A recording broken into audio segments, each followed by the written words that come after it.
we still have other challenges, like environmental degradation. Whatever we put on ground, then the community vandalizes the watersheds, and automatically some of the water sources being put on ground, they are drying up because the environmental degradation has taken place. The planting of eucalyptus trees along our watersheds is really becoming a problem to us. So we are advocating for partners, development partners in WASH, either to bring other species of trees to give to communities. Anybody who has planted eucalyptus trees around the watershed or along our water sources, we can give them these recommended species to plant, the unsafe water. Because of the network in Kyangwali, road network in Kyangwali itself, it's very, very poor. But we are trying our level because it is the next target in this financial year. It is the next target. And we are encouraging NGOs operating within Kyangwali to come, we design together how we can go for Kyangwali to promote it into at least 90% water coverage safe on the ground. But automatically after a dry spell, it goes away. And people will begin complaining, we don't have water source, we don't have water, we don't have enough safe water. But the reason is, Kyangwali, as Kyangwali Sub County, it has a challenge. But as a ministry, we are planning for Kyangwali Sub County. We have a total number of 3 water ponds that are within this village of Kasunga village, and these people, they all pick water from here, but we have a lot of challenges that really we are facing as a sub-county. As a sub-county, first of all, we have limited water points in this sub-county, and Kasunga village itself doesn't have any protected water point. So as I talk right now, I think you've been seeing some children picking water in this very pond as evidence. So as a matter of picking water from this unprotected water point, people are getting a lot of challenges in this village. And above it all, when they get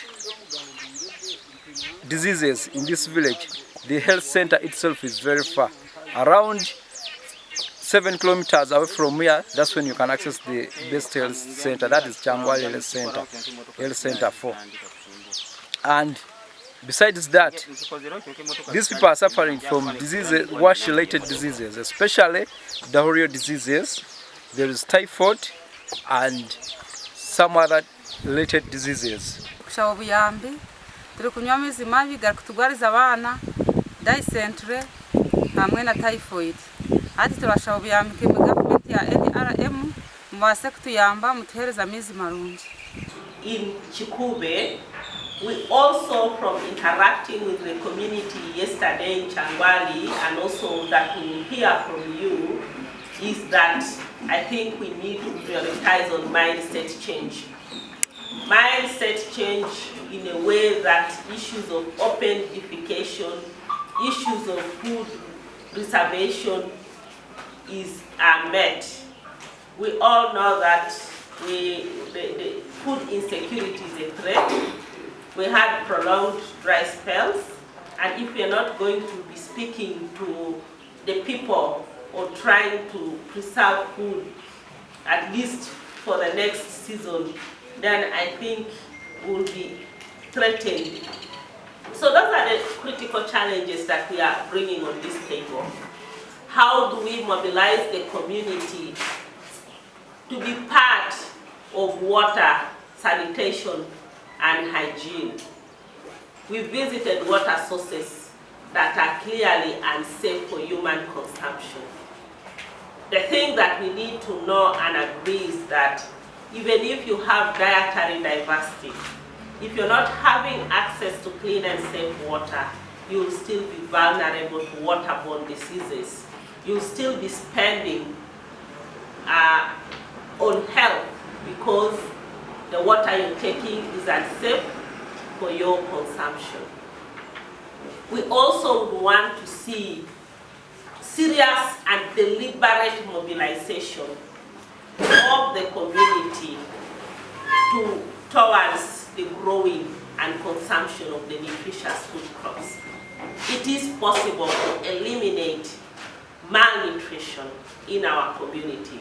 Yeah, water, sanitation and hygiene, which is a real pathetic issue.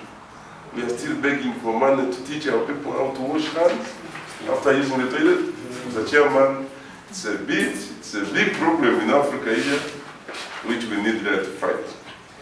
It's not question to beg people from Europe and America to come and teach us how to wash hands after using the toilets, how to clean our compounds as much as possible. So I want to thank your partners for lending a hand, and I'm sure you're all Africans. Ugandans. You're all Ugandans, so it's a big issue. Let's join hands, the local government, central government, you partners, to make sure that our people have good livelihood for today and the years to come. So this is very much, Mr. Chairman. I want to thank you, and thank you so much for accepting our proposal. Our societies, a lot happens when you have an unhealthy population. And it starts from the children, it starts from their upbringing. Even the body gets used or acclimatized to what you feed it right from the beginning. So if it is hard, raw food that is not nutritious, it's not healthy, the body just, I could call it, say, divert, and it gets stuck in that one. That's where the stuckness comes in. But if we have it right from the beginning, the involvement of our children, many of our populations are really very ignorant about what is supposed to be taken at what time and at ratios and all that. We are just used to, once, because of the poverty, of course, the poverty levels that are local. Once the head of the household is having his shamba of maize, of cassava and beans, that's it. That's what they'll be used to.